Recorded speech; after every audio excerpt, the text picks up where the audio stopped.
Estamos de volta com mais um vídeo e agora o Salmo 34. É um salmo de Davi e vamos dar prosseguimento a este grande saltério, o livro dos Salmos. Inicia-se da seguinte maneira: louvarei ao Senhor em todo o tempo, o seu louvor estará continuamente na minha boca. Louvarei ao Senhor em todo o tempo. Veja que não há um tempo específico, não é aquele caso do Kairos, que é um tempo oportuno, um tempo específico, mas é um tempo aqui indefinido.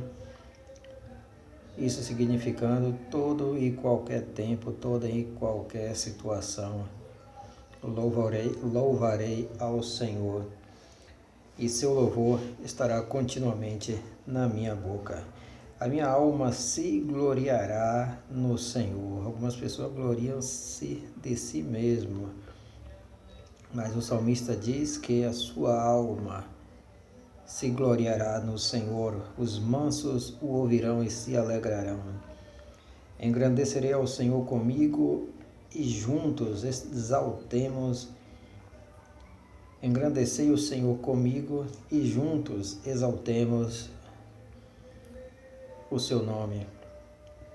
E aqui ele convoca mais alguém, ou uma pessoa ou um grupo de pessoas, para juntos exaltar, glorificar e louvar o nome do Senhor. Busquei ao Senhor e Ele me respondeu, livrou-me de todos os meus temores. Busquei ao Senhor e Ele me respondeu. Você lembra de alguma situação, de algum momento em que você buscou a Deus e Ele te respondeu? Eu tenho muitos e muitos no meu repertório de orações respondidas. E você? Eis a questão. Olharam para ele e foram iluminados, e os seus rostos não ficaram confundidos. Clamou este pobre, e o Senhor o ouviu, e o salvou de todas as suas angústias. Angústia é um mal na alma, um sofrimento na alma, no coração. Clamou este pobre. Parece que eu estou vendo o salmista Davi em determinado lugar escrevendo este salmo, e por ele, ou próximo a ele, ou no campo da sua visão, do seu olhar, passa alguém que ele conhecia que estava padecendo. Esta pessoa é pobre, é ou era pobre. E ele conhecia a vida dessa pessoa. E ele sabia que esta pessoa estava passando por problemas, por perrengues, e tal pessoa clamou e Deus o respondeu. Provavelmente alguém que passou ali muito próximo e muito perto, talvez um dos seus servos ali, um dos seus funcionários na linguagem de hoje, que passou ali próximo dele, ou que estava próximo dele. Porque veja bem como ele diz, este e não esse. Este é algo que está muito perto, muito próximo, certo? Este, não este, certo? Este é algo que está próximo, este, esta, isto, esse, essa e aquilo é algo que está distante. Então, provavelmente alguém que estava ali próximo a ele. Talvez um servo seu, que ele sabia de situações difíceis e complicadas pelas quais a pessoa havia passado. E sendo servo, era pobre, como ele diz aqui, e Deus o respondeu, o livrando de todas as suas angústias. Então, também esses pormenores, esses detalhes, certo? Em palavras singulares tem que ser observado. Então, este é uma coisa, esse é outra. Essa é uma coisa, esta é outra. Sempre, se a palavra tiver o T, é algo que está muito próximo do campo de visão, do campo de ação e próximo do seu toque até, da sua manipulação. O anjo do Senhor acampa-se ao redor dos que o temem e os livra. Isso é verdade, e o diabo anda em derredor. É preciso também prestar atenção a isso e tomar cuidado. Provai e vede que o Senhor é bom, bem-aventurado o homem que nele confia. Eu costumo dizer que Deus é ótimo, muito mais do que bom, ok? E para fazer um jogo de palavras, um joguete, uma brincadeira, que bom é uma marca de sorvete. Então, olhar, provar e ver que o Senhor é bom. É preciso provar, certo? Provar e ver que o Senhor é bom. Hoje é domingo, lá fora tem umas músicas e vamos continuar aqui com a nossa obra, com o nosso itinerário aqui. Então, provar e ver, é preciso provar, certo? Você não pode sair por aí dizendo que algo não presta se você nunca provou, nunca experimentou. Então, ele chama, conclama a provar. Temei ao Senhor, vós os seus santos, pois não tem falta alguma aqueles que o temem. Os filhos dos leões necessitam e sofrem fome, mas aqueles que buscam o Senhor de nada tem falta. O Senhor é meu pastor, nada me faltará. Ok? Voltando lá para o Salmo 23, que já publicamos. Vinde, meninos, ouve-me, eu vos ensinarei o temor do Senhor. Talvez as crianças que estavam ali, filhos dos servos, dos seus funcionários. Vinde, meninos, ouve-me, eu vos ensinarei o temor do Senhor. Quem é o homem que deseja a vida? Porque os motoqueiros gostam de acelerar tanto para fazer tanto barulho.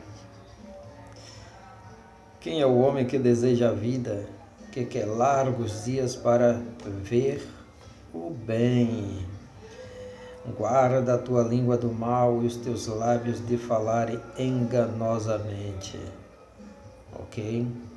Pessoas que falam muito, que sabem demais, cuidado, muito cuidado. Aparta-te do mal e faze o bem, procura a paz e segue-a. Procure a paz, não a confusão. Procure a ordem, não a desordem. Procure a paz e siga. Nós precisamos de paz, eu afirmo mais uma vez. Os olhos do Senhor estão sobre os justos. Mais uma vez a palavra aqui, justo. Estão sobre os justos, aqueles que fazem justiça, aqueles que julgam com retidão, aqueles que andam justamente, que andam em retidão entre Deus e os homens, em relação a Deus e em relação aos homens, em relação às coisas espirituais e em relação às coisas também materiais e físicas. Então, os olhos do Senhor estão sobre os tais, e Deus não perde você de vista, fique ciente disso. A face do Senhor está contra os que fazem o mal, para desarraigar da terra a memória deles. Desarraigar significa tirar na cepa, tirar na raiz, arrancar pela raiz, ok? Se arrancar pela raiz, não tem como brotar, nunca mais.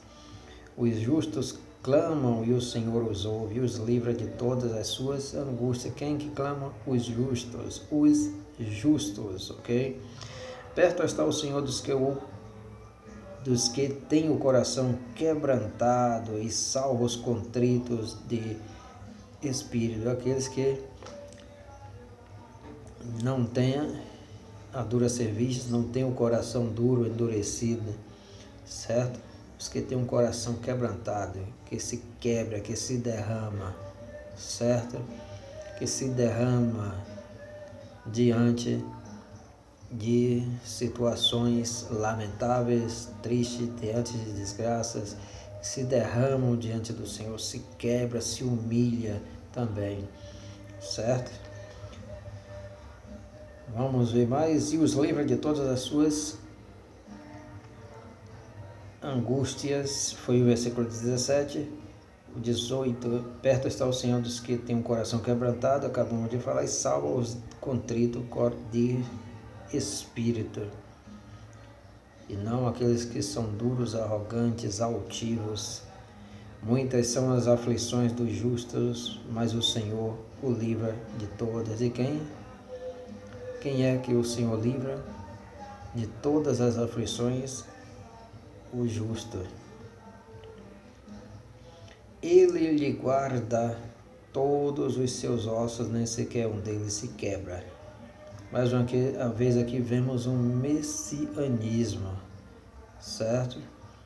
E que aponta para Jesus, que os seus ossos não foram quebrados, certo? Como dos dois malfeitores, ladrões que estavam na cruz ladeando-o, certo? Mas no caso de Jesus, os ossos não foram quebrados. Aqui temos o messianismo, certo?